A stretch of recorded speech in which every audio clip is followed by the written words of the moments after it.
সেই ব্রাইডদের শাড়ি, অ্যাকচুয়ালি এটা south Indian sari. তো এই শাড়ি যদিও আমাদের যেতেই লাগবে 4 ঘন্টা, যাবো হচ্ছে কৃষ্ণনগর পেরিয়ে, তাই তো কৃষ্ণনগর পেরিয়ে মানে আমাদের তাড়াতাড়ি করে করছি আলু দিয়ে ভেন্ডি দিয়ে একটু ঝোল, ঢেঁড়স। বিয়েবাড়ি যাবো বলে এক ব্যাগ সাজার জিনিস কিনে নিয়ে চলে এসেছি গতকাল সন্ধ্যাবেলা বাজারে গিয়ে, সেটাকে এখন উল্টে দিলাম পুরো প্যাকেট ধরে, কারণ এখন আমার এগুলোকে গোছগাছ করতে হবে। পুরোনো যেগুলো আছে সাজার জিনিস সেগুলো আর এইগুলো যেটা যেটা আমি নেব সব কিছু মিলিয়ে মিশিয়ে আর কি, যে ব্যাগটার মধ্যে নেব সেই ব্যাগটায় গোছাতে হবে। তো সেই জন্যই আমি সব ঢেলে নিলাম। আর চলো ভিডিওটা এখান থেকে শুরু করলাম আরও একটা নতুন ব্লগে। তোমাদের সবাইকে অনেক অনেক স্বাগত। আর আমি লিনা। আজকের ব্লগটা হবে ভীষণ ইন্টারেস্টিং, কারণ আজকের ব্লগে আছে সুন্দর একটা রেসিপি। বিয়েবাড়ি যাওয়ার আগে একটা ভীষণ ইন্টারেস্টিং আমের রেসিপি করব, আর তার সঙ্গে আমি স্কিনে কি ময়শ্চারাইজার মাখি, কি নাইট ক্রিম মাখি, সেগুলো তোমাদের সঙ্গে শেয়ার করব, কারণ তোমরা অনেকে জানতে চেয়েছো আমি কি ইউজ করি। আর হ্যাঁ, এগুলো কী কী কিনেছি সেটা কিন্তু তোমাদেরকে আমি ভালো করে দেখাচ্ছি। নেল পলিশ, তার সঙ্গে আছে নেল রিমুভার, তার সঙ্গে আছে কম্প্যাক্ট পাউডার। এই নেল পলিশগুলো দেখো কালার দুটো কেমন হয়েছে আমাকে অবশ্যই জানাবে। এগুলোর বোধহয় দাম নিয়েছে ওই একটা 200 কত টাকা আমার মনে নেই, আর একটা বোধহয় 325 এরকম আর কি। তো যাই হোক একটু মানে কস্টলি, কিন্তু ভালো নেল পলিশগুলো। আর আমি তো সেরকমভাবে ইউজ করিও না, ওই একটা দুটো কিনলে আমার সারা বছর চলে যায়, তাও শেষ হয় না, আর ইউজ করতে ভালো লাগে না। ওই একই কালার আবার তখন অন্য কালার কিনে নিই, দোকানে গেলেই কিনতে ইচ্ছে করার। এই যে ল্যাকমি অ্যাবসোলিউটের এই কম্প্যাক্ট পাউডারটা নিয়েছি, কারণ আমি তো মেকআপ করি না সেটা জানোই। আর এইটা হচ্ছে কিন্তু আমার স্কিন ডোরের, দেখো এটা নাইট ক্রিম, এটা আমি গতকাল রাতে ইউজ করেছি বলে বক্সটা ফেলে দিয়েছি, কৌটোটা তোমাদের দেখালাম। আর এইটা হচ্ছে আমার ডে ক্রিম। তোমরা প্রচুর কমেন্ট করেছিলে ইউটিউবেও ফেসবুকেও যে দিদিভাই তোমার মুখে কি প্রোডাক্ট ইউজ করো, একটুখানি মানে দেখিও শেয়ার করো কোন ব্র্যান্ডের ইউজ করো। এটাই আমি ইউজ করি, এই স্কিন ডোরের প্রোডাক্ট সমস্ত কিছুই। এটা হচ্ছে ফেস ওয়াশ, সানস্ক্রিন, টোনার, যা কিছুই হয় আর কি মোটামুটি প্রোডাক্টগুলো, সেগুলো সবই আমি স্কিন ডোরের ইউজ করছি। মানে প্রায় গত 1-1.5 বছর ধরে স্কিন ডোরেরই ইউজ করছি। খারাপ না, আমার তো বেশ ভালোই লাগে, কারণ আমার না স্কিনে প্রচুর প্রবলেম, আমাকে দেখেই তোমরা বুঝতে পারো। এই মানে এত অ্যালার্জির সমস্যা না, ওই হাতে মুখে মানে দেখবে কালো কালো স্পট পড়ে যায়। তো আমার মুখটা আপাতত বেশ ভালোই আছে, মানে কোনো কিছু বেরোচ্ছে না, র্যাশ ট্যাশ। তো সেই জন্য আমি ওটা ইউজ করি, মানে মনে হয় যেন আমার ঠিকঠাক শ্যুট করেছে, তো সেই জন্য। আর এইদিকে আমি দেখো গুছাচ্ছি, যে আমি ফটাফট করে এগুলো সব গুছিয়ে নিই, কারণ রান্না বান্না করে আমাকে বেরোতে হবে, বিয়েবাড়ি যেতে হবে। এবার সকাল সকালে না গেলে কি করে হয় বলো। কিন্তু এইদিকে আমার কাজ কিভাবে বাড়িয়ে দিচ্ছে দেখো, একদিকে আমি পরিষ্কার করছি আর একদিকে এলোমেলো করছি, এইভাবেই চলে আর কি আমাদের বাড়িতে সব সময়ের জন্য। আর যে বিয়ে বাড়িতে যাবো মোটামুটি আমাদের বাড়ি থেকে প্রায় 3.5 ঘন্টার রাস্তা ধরো, তো সেই জন্য তাড়াহুড়ো করছি যে সকাল সকালে বেরোতে হবে। এবার দিনের বেলায় গেলে ওখানে গিয়ে একটু বসে টসে রিল্যাক্স হয়ে তারপরে আবার সন্ধ্যাবেলা সাজগোজগুলো করতে পারবো, এই জন্য তাড়াতাড়ি করছি। আর আমার কাজ কীরকমভাবে বাড়িয়ে দিচ্ছে। তো যাই হোক চলো এগুলো সব গোছগাছ করে নিই। মানে আমাদের বাঙালিদের যেটা অভ্যেস, শেষ হয়ে গেলেও দেখবে সেই জিনিস আর ফেলতে ইচ্ছে করে না, ব্যাগের মধ্যে ভরাই থাকে। তো সেগুলো কিছু কিছু জিনিস যেগুলো দেখছি একদমই মোটামুটি শেষের দিকে, সেগুলো বার করছি, ফ্রেশ জিনিসগুলো সব ভরে নিচ্ছি, ভরে সব গোছগাছ করে একটু পায়ে নেল পালিশ পরবো, মানে রিমুভার দিয়ে যেগুলো আগে পরা ছিল তুলে নেল পালিশ পরে তারপরে আমি রান্নায় ঢুকবো। তো চলো দেখতে থাকো। নেল পালিশ পরা হয়নি, শুকাচ্ছে না আমার দেবনিতে তাড়াহুড়ো বাস হয়ে গেছে। ফ্যান গেলে দিয়ে আসলাম, ফ্যান গাল থেকে আবার চটকে গেল আঙুলেরটা, আবার এই আঙুলে দিলাম, শুকাচ্ছে না। তো তোমার কাজ কমপ্লিট, তাহলে এক কাজ করো না, তুমি হচ্ছে পাপানের জামা, তোমার জামা প্যান্ট যেটা যেটা নেবে সেগুলোকে বার করো, পাপানের গুলো বার করে ওই ওই ছোট ট্রলিটা যেটা ট্রেন্ডস থেকে পেলাম ওই ট্রলিটার মধ্যে সব ভরো তোমারগুলো, তারপর আমার গুলো আমি ভরছি। কোন শাড়িটা নিয়ে আনতে গেল ট্রলি। বহু কষ্টে নেল পালিশের সঙ্গে যুদ্ধটা আমার কমপ্লিট হয়েছে। এই একটা কারণে আমার নেল পালিশ পরতে ইচ্ছে করে না, বসে বসে 1 ঘন্টা ধরে শুকাবো। এবার পার্লারে ওরা পরিয়ে দেয় না, একটা মেশিনের মধ্যে হাত ঢুকিয়ে দিলে তাড়াতাড়ি হয়ে যায়। এই বাড়িতে তো আর তা হয় না, অনেকটা সময় লাগে, বিরক্ত লাগে। তার ফাঁকে যে কত কাজ থাকে সেইটা করতে গিয়ে পুরো গন্ডগোল হয়ে যায়, আবার ঘেটে যায়, আবার নতুন করে পড়তে হয়। যাই হোক আমি এই যে দেখো বেশি করে ভুল করে তেল দিয়ে দিয়েছিলাম আমের আচারটা করার জন্য, তো তারপরে তেলটা কমিয়ে তার মধ্যে শুকনো লঙ্কা 5 ফোড়ন দিয়ে নুন হলুদ মাখানো আমগুলো দিয়ে দিলাম, কাঁচা আম। অ্যাকচুয়ালি এটা গতকাল আমি কেটেছিলাম, গতকাল রাতে করবো বলে। ওই যে বাজারে গেছিলাম ওই যে কসমেটিক্সগুলো কিনতে, সেটা তোমরা তো দেখতেই পেলে। তো সেই জন্য আমার আর বাড়ি এসে আচার করার একদম এনার্জি ছিল না, তো ভাবলাম চলো কাল সকালে করে রেখে তারপরে যাবো, নাহলে আমগুলো আবার নষ্ট হয়ে যাবে, কেটে রেখেছি। আর এমনিতেই আমগুলো নরম নরম হয়ে যাচ্ছিলো বলে কেটেছি, এই অল্প একটু আমের আচার, ওই 2-3 দিন যাবে, একটুখানি করে রাখি, তো সেই জন্য গতকাল কেটেছিলাম। যাই হোক, নুন হলুদ মেখে রেখে দিয়েছিলাম, সারাদিন সারা রাত ছিল কালকে, তার রোদে দিইনি কিন্তু, আমি জাস্ট বারান্দাতেই রেখে দিয়েছিলাম। আর তারপরে যে তেলের মধ্যে 5 ফোড়ন শুকনো লঙ্কা ফোড়ন দিয়ে আমগুলো দিয়ে একটু নেড়ে চেড়ে তারপরে দিয়ে দিলাম পরিমাণ মতন গুড় দিয়ে এবার ওটাকে খুব ভালো করে ঢেকে ঢেকে জাল করতে হবে, তাহলে আমের ভেতরে ভীষণ ভালোভাবে গুড়গুলো চলে যাবে। আর এদিকে আমি খুন্তি দিয়ে আবার নেড়ে নেড়ে হচ্ছে ওই আমগুলোকে একটুখানি নরম নরম করে দেবো, মানে আমগুলোকে একটু ঘেটে দিলে না ওই আমের যে মাংসটা হয় এটা বেরিয়ে আসলে গ্রেভিটা কিন্তু খেতে খুব টেস্ট হয়, মানে আঙুলে করে যখন একটু জিভে দেবে চেটে চেটে খেতে দারুণ লাগে।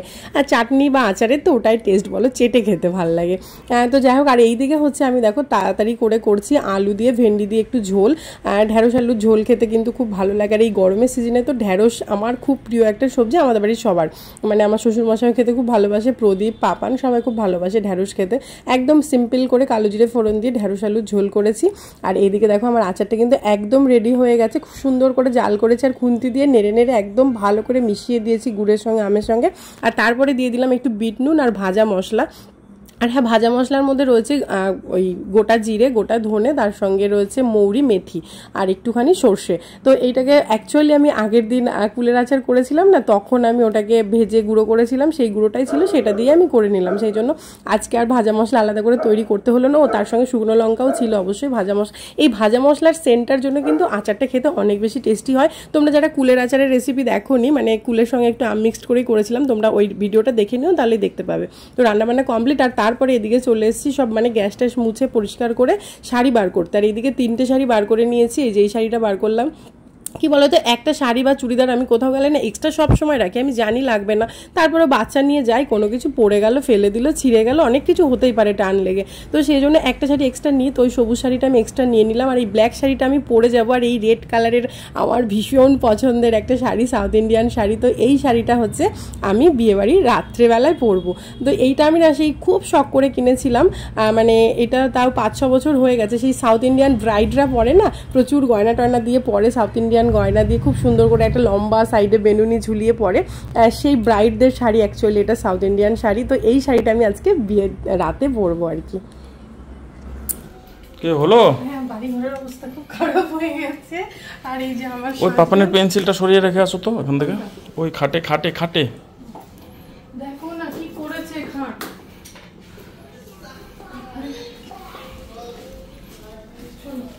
মানে অনেকটা দেরি হয়ে গেছে বেরোতে বেরোতে, 2টো বেজে গেল, 2টো বাজে।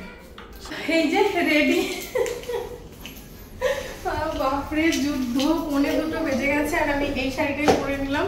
আর এখন মনে হচ্ছে যেতে যেতে তো সন্ধ্যা হয়ে যাবে, একবারে ভালো শাড়ি রাতের শাড়ি পরে গেলেই ভালো, গিয়ে আবার চেঞ্জ করা ঝামেলা থাকতো না। তনুশ্রী গেটটা লাগিয়ে দাও তো। দেখো যদি সেরকম দেখি, আমি তো এইসব সাজগোজের ব্যাপারে প্রচন্ড একটুখানি ঘুরে, এত দেখা গেল এটা পরেই থেকে গেলাম।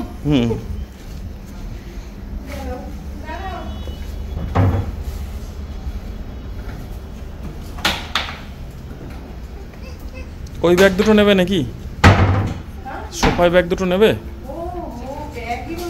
বাবা ওই সোফার ব্যাগ দুটো এনে দে তো, সোফার উপরে আছে ব্যাগ। এই যে আমার সাজগোজ বিয়ে বাড়ি যাওয়ার জন্য। আর আমরা কোথায় যাচ্ছি বিয়ে বাড়িতে সেগুলোই তো তোমাদেরকে বলিনি, তাহলে চলো বলবো।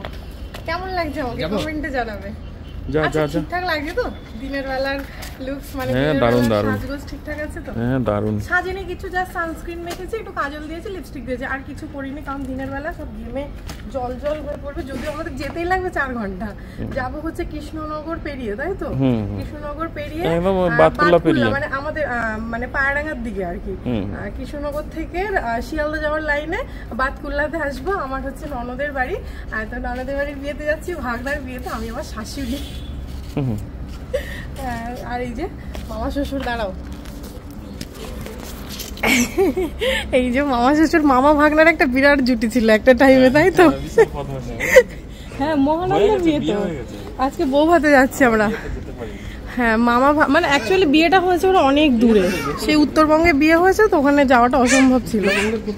পিঠে নিয়ে কি হবে, সিটে রাখুক না বাপ্পা কাকা। আর এই যে আমাদের সোনা বাবা, একটু তোমাকে দেখাই তুমি কেমন সুন্দর সেজেছো, দেখো তাহলে। ওর এর মধ্যে একটা দুটো ওই বই খাতা নিয়ে নিয়েছি, দেখেছো দেখেছো দেখেছো। কত পারে শুধু দেখো, কত পারে দেখো। ওরে বাপ রে, এটা কেলে, এটা কেলে। তুমি কোথায় যাচ্ছ, কোথায় যাচ্ছ তুমি? পিছন তো পুরো লোড। মাম্মাম কোথায় বসবে দেখো। একদিন দুদিনের জন্য যাচ্ছি, তত ওই ছোট্ট ট্রলিটা নিয়েছি। এই ব্যাগটার মধ্যে আমার সব সাজগোজের জিনিস, এইটাই প্রদীপের ল্যাপটপ। এখানে আমরা উঠতে পারবো না, আমরা সামনে যাব। বাড়ি পাহারা দাও। ধরো এটা, এটা আমি রেখে নিই। তুমি রাত্রে থাকবে তো না? আচ্ছা, এই ব্যাগটা বানিয়েছে? হ্যাঁ, ব্ল্যাক কুইন যাচ্ছে। Black queen, black queen, blue king. হ্যাঁ, ব্ল্যাক কুইন, ব্লু কিং। আপনি চলে এসো। চলো দাঁড়াও, গাড়িটা সরাই ধরো। যা গরম আর রোদ, যদিও একটু বৃষ্টি নেমে একটুখানি ওয়েদার ভালো হয়েছে। রেডি একদম বসে পড়েছি বিয়ে বাড়ি যাওয়ার জন্য, তাই না? আর যাচ্ছি হচ্ছে, কারণ পাপনের একটা জুতো নেওয়া হয়েছিল না, মানে এমনি শু পড়েছে। আর এই যে সবসময় পরে যে জুতোগুলো হয় না, বেল দিয়ে একটা নিয়ে নিলাম। সময় মতন চলে আসিস। হ্যাঁ, আর কাদের বাড়িতে যাচ্ছি সেটা হচ্ছে ওই যে বললাম ভাগনার বিয়ে, মানে আমার মাসি শাশুড়ির মেয়ে, তার ছেলের বিয়ে, মানে প্রদীপের মাস্তুতো দিদির ছেলের বিয়ে। তার মানে প্রদীপের মাস্তুতো দিদি মানে আমার ননদ হচ্ছে, আর ননদের ছেলে ভাগনা, ভাগনার বিয়েতে যাচ্ছি। বিয়ে হয়ে গেছে ওর, হচ্ছে মালদাতে বিয়ে হয়েছে। তো বিয়েটা কয়েকদিন আগে হয়েছে, সপ্তাহখানেক আগে, যেহেতু অনেকটা দূরের। আজকে দুজনের হালকা একটু ম্যাচিং ম্যাচিং হয়েছে, মানে খুব একটা হয়নি, মানে দেখতে ম্যাচিং ম্যাচিংই লাগছে, তাই তো? এমনি গরমের জন্য এই হাফটা কালো জামাটা ছিল, ব্ল্যাক ব্ল্যাক। তো চলো যাই বিয়ে বাড়ি। আর তুমি কোথায় যাচ্ছ? বিয়ে বাড়ি।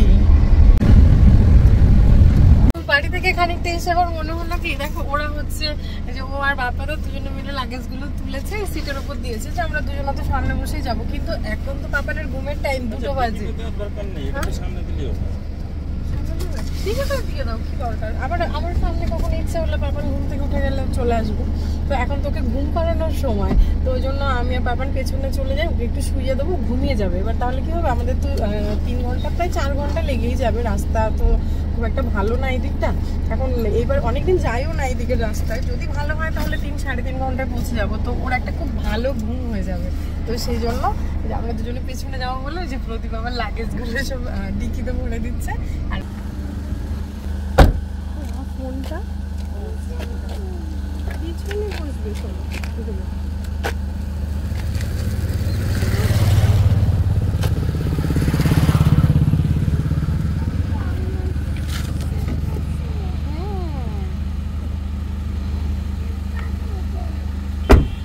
আর এই দিকে অনেকটা চলে এসেছি আমরা, মানে বর্ধমান ছেড়ে যখন আমরা নদিয়া ডিস্ট্রিক্টে ঢুকছি, মানে ওই নবদ্বীপে সেই গৌরাঙ্গ সেতুটা পেরোনোর ঠিক আগেই এখানে হচ্ছে পুলিশে ধরেছে। কারণ যেহেতু সামনে ভোট বা ভোটের সিজন চলছে, সব জায়গায় ভোট হচ্ছে। তো এবার ওই ভোটের সময় না, যে কোনো একটা ডিস্ট্রিক্ট থেকে আরেকটা ডিস্ট্রিক্টে যাওয়ার সময় আমি দেখেছি, আগেও একবার আমাদের সঙ্গে এরকম হয়েছে ভোটের সময়, ঠিক এই জায়গাতেই হয়েছিল, এরকম চেকিং হয়েছিল। মানে গাড়িতে ব্যাগ ফ্যাগ সব কিছু খুলে, মানে খুব ভালো করে চেক করে ওরা, ভিডিও রেকর্ড করে প্রত্যেকটা গাড়ি, শুধু আমাদের একার গাড়ি নয়, নাম, ফোন নাম্বার, কোথা থেকে এসছি, কোথায় যাচ্ছি, সমস্ত কিছু ওরা লিখে রেখে তারপরে ছাড়ে। আবার যখন মানে এই রাস্তা দিয়ে যদি আসি না, মানে কল্যাণী হয়ে নদিয়া ছেড়ে যখন বর্ধমানের দিকে আসবো, তখন এরকম চেকিং হবে। এই যেহেতু ভোট, এই জন্যই এটা হচ্ছে। অ্যাকচুয়ালি এটা সেফটির জন্য, সিকিউরিটির জন্য এটা খুবই ভালো জিনিস। তো যাই হোক, রান্না বান্না করে সব কিছু গোছগাছ করে রেডি হয়ে বেরোতে বেরোতেই 2টো বেজে গেছিলো। ঢুকতে ঢুকতে আমাদের মোটামুটি সন্ধ্যেই হয়ে গেল বিয়েবাড়ি।